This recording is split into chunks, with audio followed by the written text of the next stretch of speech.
নমস্কার বন্ধুরা, আজ আমরা আলোচনা করব কার্তিক ফেলার উদ্দেশ্য কী।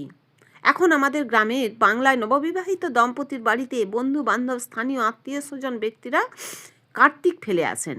এটা এখন আনন্দের একটা খোরাক হয়ে দাঁড়িয়েছে।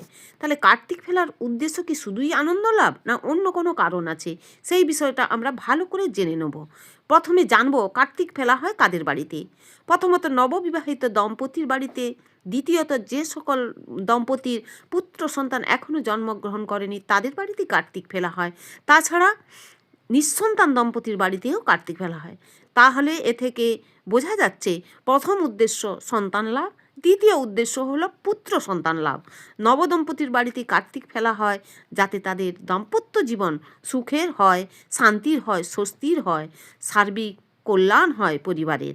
তাছাড়া কার্তিককে দেব সেনাপতি বলা হয়, তাই তিনি সমৃদ্ধি আনেন সংসারে।